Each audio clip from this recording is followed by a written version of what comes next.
Hello friends, my name is Peter. In this episode we will apply both kinematic principles and Newton's laws of motion to understand and explain the motion of objects moving in two dimensions. The most common example of an object that is moving in two dimensions is a projectile. Today, we will talk about projectile motion. Let us first define what a projectile is. A projectile is an object upon which the only force acting is gravity. There are a variety of examples of projectiles and I will explain you more of it in the next slides. An object dropped from rest is a projectile provided that the influence of air resistance is negligible. An object that is thrown vertically upward is also a projectile provided that the influence of air resistance is negligible. And an object which is thrown upward at an angle to the horizontal is also a projectile provided that the influence of air resistance is negligible. A projectile is any object that once projected or dropped continues in motion by its own inertia and is influenced only by the downward force of gravity. A motion that moves both horizontal and vertical motion is called projectile motion. This type of motion involves object that is thrown or launched into the air.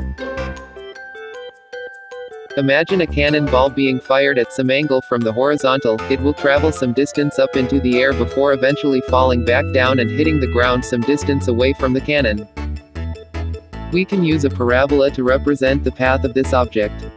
Here is the graphical representation of the parabolic shape.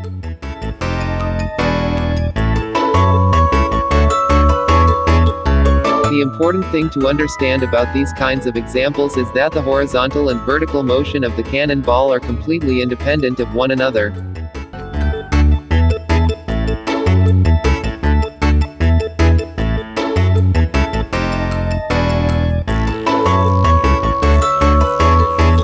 To derive this idea home, consider two marbles, one dropped from a particular height and another that rolls off of a surface at that same height with some horizontal velocity.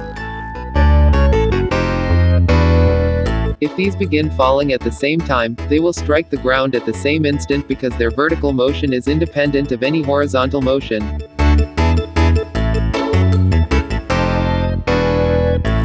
The one with horizontal velocity will cover some distance in the x direction, but it will all downward at the same rate as the one that falls straight down, and so they will have identical air times.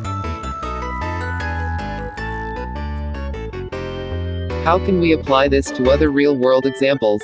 Since I am a professional gold medalist champion as a football player, let's kick this football so I can explain it to you further. This time, let's kick a ball at an upward angle of 30 degrees of the horizontal from the very edge of our favorite 100-meter cliff and with an initial velocity of 8.5 meters per second. Again, we will ask how long before the rock hits the ground. And now additionally, we want to know how far away from the edge of the cliff it will land. Before we move on to solving problems, first things first, let's make sure we understand how these questions relate to motion in both the x and y direction. In another case, the distance it travels from the edge of the cliff depends on the horizontal velocity but also the time it spends in the air, because once it hits the ground it can't travel any further.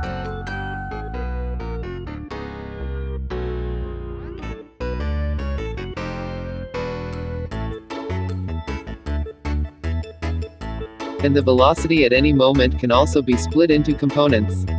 The horizontal velocity will be the same at every moment in this trajectory as long as we disregard wind resistance.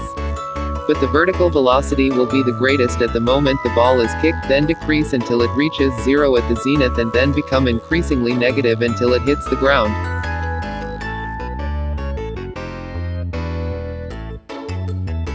This is because there is a constant acceleration in the negative direction due to gravity. These are the important equations of projectile motion needed to answer these questions.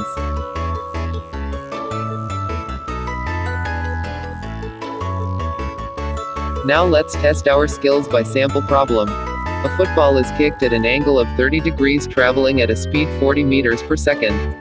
Find the maximum height that the ball will reach.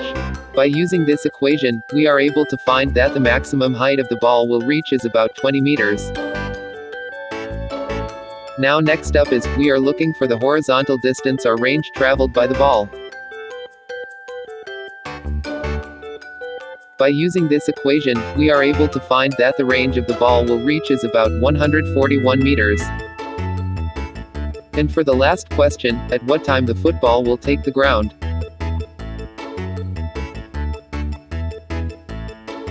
By using this equation, we are able to find that at time of 4.1 second, the ball already landed on its position.